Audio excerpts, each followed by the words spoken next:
This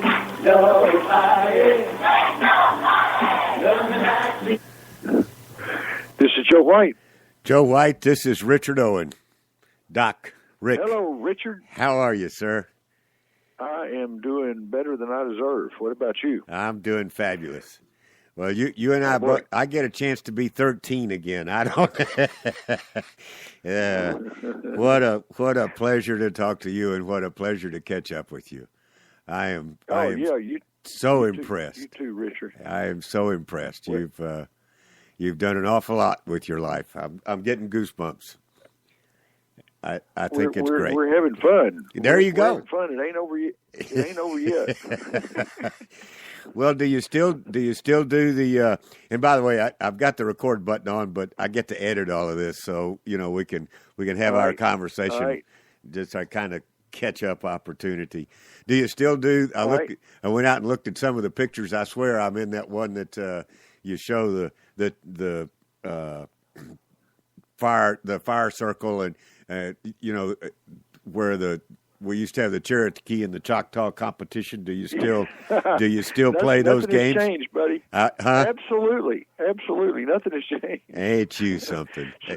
But one of my same brown bodies, just different smiling faces. There you go. And I want you to know I've still got my little honor fish tripper paddle. Come on. Hanging on the wall, Come on, Bubba. Richard. Absolutely. That's one of my proudest possessions. It's made it through 3 wives. Unbelievable. Richard, what year did you graduate from high school? I graduated in 1963. So okay. best I can figure, you were in. Pardon me? Yeah, I thought it was 63 or 64. Yes. Yeah, I was 66, so we're up there together. You were in Peggy's class, I think. Yep. Isn't that right? Yep. Okay. Yep. I think so. 66. There, we were all kind of thrown together in there. I still remember when that house burned down. Which one? Which one are you talking about? Right there in the neighborhood. I don't know. Still have a memory of that. In our neighborhood, the one up close to the campus. Yep. Yeah. I just went to my 50-year class reunion. And wound up being the facilitator and the spokesperson, kind of pulling it all together. And oh my goodness! One of the things that I told them, and I have told everybody all my life, said, where did you grow up? And I said, what was it like, et cetera. And I've always referred to it as Mayberry RFD. If you saw that, if you watched that TV show, that was my life as a youngster. It was very very idyllic.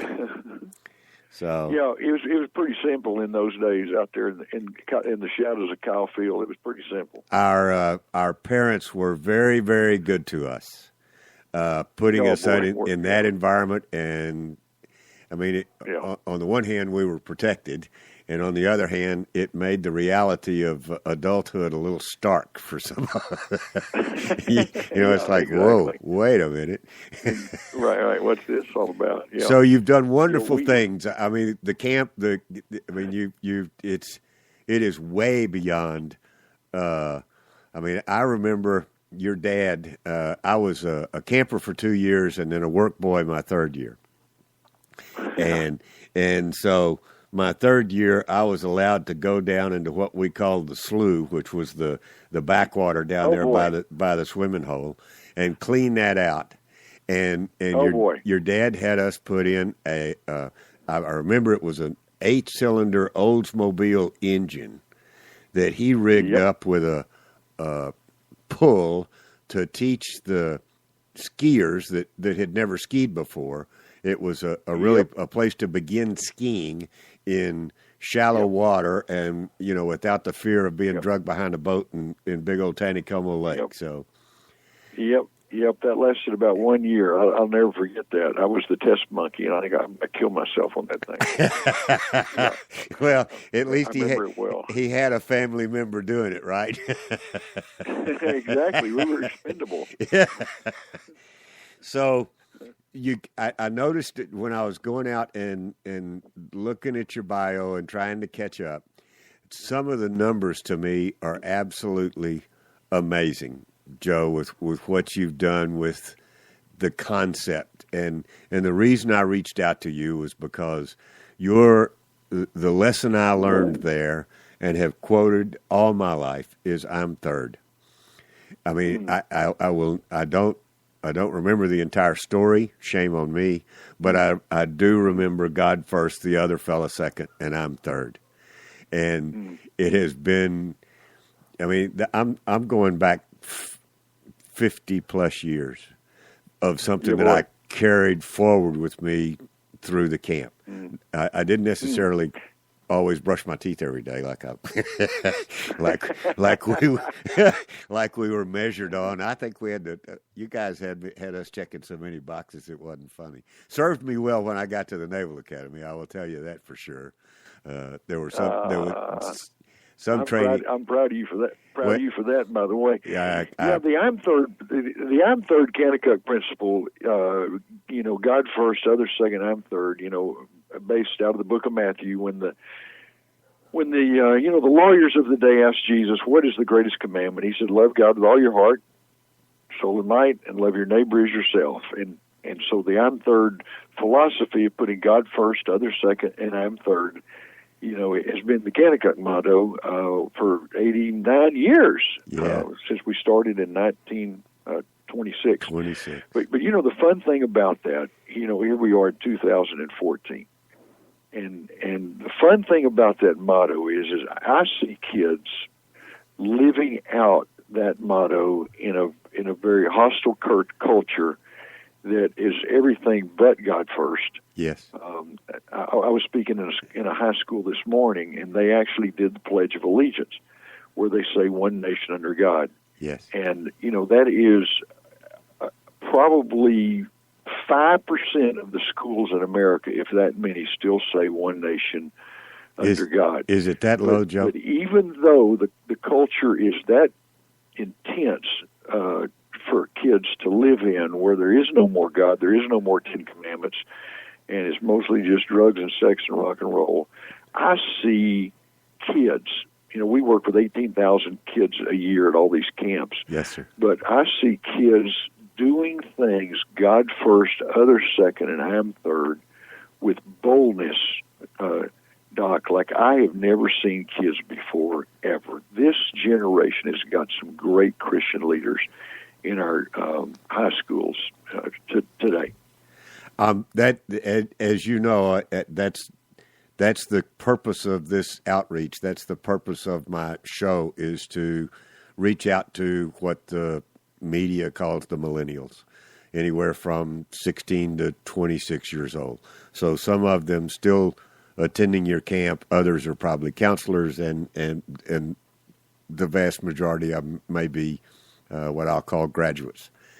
And that's, I think I have some of the same concerns that I hear in your voice. It's not about politics, although that's what started me down this path.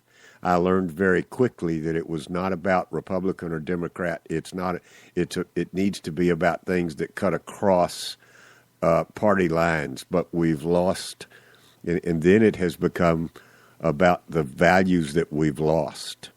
And that's the reason I reached out to you, was because you still adamantly not only promote those values, but help young people understand why they are valuable, why we need to hold on to them. Well, let me tell you about some of our Kanakuk kids, just to encourage every listener, and to encourage high school students and college students who are listening, and parents who are listening. Right. But there is a segment of the young population, the student population, that are doing things that your generation and my generation never dreamed of. There's a girl up the road, plays public high school basketball. She's one of our camp kids. Uh-huh. And she got the idea, God first, other second, and I'm third, and she took it back to her school. And God told that little girl, now she plays public school basketball. She's 14 years old, scores between 20 and 30 points a game. She's quite a young athlete. But God told her to lead a Bible study before every game. And she started doing that. And by the end of the season, the whole team was at her locker, public school, basketball. They win the state championship. And instead of just getting the state trophy, she asked me to come over and do a youth rally. And 400 kids show up because of this one 14-year-old girl's faith for them to receive their state championship recognition. And dozens and dozens of those kids, including players on her team, gave their hearts to follow Christ and become God first, others second, and I'm third. This fall, that little girl, now 15, in volleyball, she's captain of the team. She goes to the other team captain before every game, the opponent, and asks them if they want to join hands and pray in a circle in front of the whole grandstands, two teams holding hands, praying in a circle before they compete against each other in a very rigorous public volleyball competitive league. Right. And every time that I know of, the other captain agreed, and they hold hands and pray around the court. Wow. One boy comes to us, tattoos all over his body and a very difficult past, drugs and alcohol. He comes up here and he gets the idea, God first, others second, I'm third. And we have a link here for high school graduates to spend 1 year with us in their freshman year of college. This boy chooses to come here for a year and study. And one of the speakers gives him $20 and asks him to go do something extraordinary with that $20 for somebody else. God first, others second, I'm third. He buys $20 worth of peanut butter, and he feeds dozens of homeless people, has raised now several $1,000s, has fed over 800 homeless people peanut butter and crackers in little sack lunches that he makes. We've got other kids that are given dozens of kids, who are giving all of their birthday money so that they can support an inner city child to come to one of our urban inner city camps. Mm-hmm. We have one girl who made 1,000 headbands so she could support dozens of children in Haiti at one of our schools in Haiti. And Doc, I could tell you stories until this radio show was over about kids who are out there in this difficult peer climate making a huge difference. God first, others second, I'm third. It is a bold millennial generation that the press never talks about. Exactly. So, and I feel that's our challenge as the adults in the room, is to get them that exposure. I get the feeling you feel the same way. That's why you do what you do, not just for a living, but do what you do as a human being, is to help them help them not feel protected, but what am I trying to say? Help bring that out in them, that's a good thing to do, and they will be rewarded for it. Is that am I saying it right? Well, absolutely. You know, at our camps, with our travel camps, our inner city camps, and our suburban and rural camps, like I said, we have 18,500 kids a year, that's 2,500 staff, that's just 2,500 college students that serve. Yep. And I literally, because there's so many kids who come here, and they come from every background under the sun. We get the poorest kids in America, and we get kids that are well off. Yep. But from every background in America, I see these kids encouraging each other to go back and live a life in their public schools, their Christian schools, and in their homes that makes a difference in their world. We got one little girl named Jordan. She's from Boulder, Colorado. And every day her teacher gives the kids an opportunity to say the Pledge of Allegiance. It's voluntary. Okay. And that little girl stands up every day by herself, because it's not politically cool to say one nation under God. And she stands up by herself and does the Pledge of Allegiance every single day. By the end of the year, her teacher started standing up with her because she saw the boldness of this little girl to stand up alone to say one nation under God, indivisible, with liberty and justice for all. And the fun thing about camp, and it's true for our inner city camps, it's true for our suburban camps, whatever, is that these kids are encouraging each other right. to go back and live lives that are different than the rest of their culture. And as a result, we got 2 young men who went back to their high school, and they formed a club called Mr. Clean Team. And they have several hundred kids over on Saturday night, and they do parties when everybody else is out drinking alcohol and doing drugs and doing porn. Right. These guys have an alcohol-free Saturday night club that they started. I'm talking about high school kids, right, that hundreds of kids have participated in. This generation is it's an exciting. I never met a high school boy who didn't have a good heart.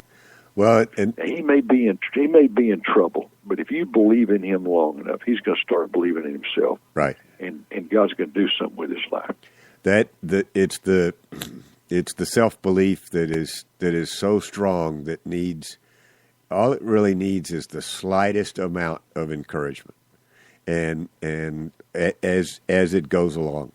And I know that it's the nurturing capacity and capability that I felt at Kanakuk that you are still providing. Granted, it's so much larger, it's on a so much grander scale, but what I hear you saying, and I felt was going to be the case, it's still a one at a time environment. In other words, you know what I'm saying? The one heart at a time. There you go. When a student comes here to our link year or to our college graduate year or to be a camper with us for just a week or 2 or 3 in the summer, he's one of one. Our motto is one heart at a time. Interesting. Because Cal Farley, who's probably the best youth worker of all time, who started the Boys Ranch up in Amarillo, he said, I never saw a boy go bad who had at least one good adult friend. Interesting. And our counselors believe in their kids until the kids believe in themselves. Doc, let me give you an example. I coach the football team here at camp. I've got about 12 college, athletes who help me coach these football kids. We have 30-something sports, but football's one of them. Wow. So I'll have 50 or 60 kids in the football camp. There's cheerleading and sailing and canoeing. Oh, okay, so you didn't leave my cheerleading squad out, right? And survivor camp, and we teach kids how to fly airplanes and scuba dive. I mean, you name it. But I have the football kid. Right. And our goal as a football staff, now we're talking about these big college players, our goal is that every player hears his name 10 times a day with something good attached to it. I want every Billy and every Bobby and every Sam and every Michael to hear something that he does well 10 times a day and to tell that kid about it. And Doc, I don't care how hard a kid is or how difficult his background is or if he's fatherless or whatever. If you get college guys who believe in kids that much, they're going to start believing in themselves. And then you put God into the equation and give those kids a relationship with Christ. And boy, they go back to their teams and they change the whole environment of their locker room. What a pleasure just to hear about it, because having experienced it, I know exactly where they're coming from, and you do too. That's what helps reinforce it. Do you foster that ongoing? Do you use social? I'm real big on social media. I'm real big on.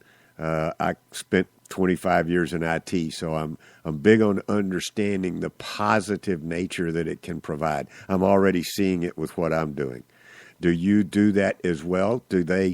Don't you find them hooking up with each other on Twitter? In other words, they help maintain that kind of camp environment amongst each other even after they go back out. Good. No, there's no doubt about it. I mean, we Instagram, we blog, we tweet. Yep. And the kids that come to camp, and a lot of the kids come and they're on fire for God and they're doing it right. And a lot of kids come that are lost and hurting. Sure. But the peer pressure here is to do it right. The peer pressure here is to come to Christ, give your heart to God, live God first, others second, I'm third. And then throughout the winter, these kids, they may be the only one in their school that they know of who's not drinking alcohol. They may be the only one in their school who's not partying and chasing girls. And right. But they've got kids all over the country who are the one and only in their school, who are there texting and Instagramming and blogging and writing, with, yes. and they encourage each other to make it through their high school days and to change their high school. God first, others second, and I'm third. Right. I had a young man on not too long ago that just to tell you one of the stories that I've run into, that as a sophomore, he's in New Jersey. He lives in New Jersey. He was in New York City during the Occupy Wall Street movement, and basically as a sophomore in high school, and he was just kind of roaming around and taking it all in. And then where he heard people talking about major issues and et cetera, and then he went back to his high school the next day, and he heard in the hallways people talking about concerned about what type of tennis shoes so and so was wearing, or all of the various normal peer pressure things. He started a thing called Fight Apathy to get his high school friends involved in bigger issues, not necessarily a truly Christian movement, but what I would call a Christian maneuver, where he wanted others to see the bigger picture and not focus on things that were not important. At the end of 2 years, he has 75,000 followers and members of his movement across 20 states in the United States, all via social media, where that many people have come forward, and all he did was he started the day up at the front of school, and he gives everybody a sticker, Joe, and the sticker says, "I believe in ... And the young person would fill in what the ... was. And they would wear those around all day, and it would start a conversation with others.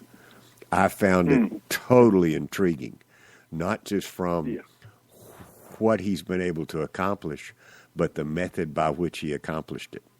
And I wanted to share that with you. It's a really interesting approach. That's fantastic. Yep. Yeah. Don't kids are too naive to know how difficult things are going to be. Adults, we sit around and ask questions and worry and fear, and kids they're too dumb to know the difference. And they'll climb mountains that we would be afraid to climb, because they and the ones who know God, I mean they've got a gigantic God who spoke the cosmos. Yes. And they know that with Him, our favorite verse around here is Philippians 4:13. I can do all things through Christ who strengthens me. Yes. And these kids take that and literally they go out and do things that you and I would have never dreamed of. When in your, if I may ask you, and since we're old-time friends, I think I can. When did you really feel the calling to get so immersed and so dedicated in your Christian world? Well, that's a bad way of saying it. I got to be a counselor up here in the summertime. I was a camp counselor. Okay. And honestly, it was working with kids over the years that fired my engines up. I loved. When I was playing football down at SMU and coaching at Texas A&M, I loved coming up to this camp in the summer and coaching football with kids. And so when you work with kids, you can't help but get on fire. And by the grace of God, I studied medicine in college, but it was working with kids that they gave me more excitement and passion than anything else in the world could have done. And, I'm 65 years old, and it's more fun now than it's ever. I wish you hadn't said that. Now people are going to know how old I am. Dad, burn it. I noticed you're smart enough to have a black and white picture on on some of your stuff, so I can't tell whether it's gray or blonde. Exactly. I think kids don't care. No, I know. Kids don't care. They all need a grandpa in their life. Well, so I get to be their grandpa. Exactly. They hear the truth of your message. Speaking of that, I found out not too long ago that this coming August I'm going to be a great-grandfather. So wait till that one settles in. How good can it get? I'm way too young for that. No doubt. You know what I'm saying. You know, Joe, I can't tell you enough how impressed I am with what you've done, and flattered by you taking the time out of your busy schedule to chat. Just because I know how solid your message is. I have not necessarily. I've not been as faithful to the message, and yet on a big scale, when I'm looking back on it, I really have. I don't necessarily, you know what I'm saying?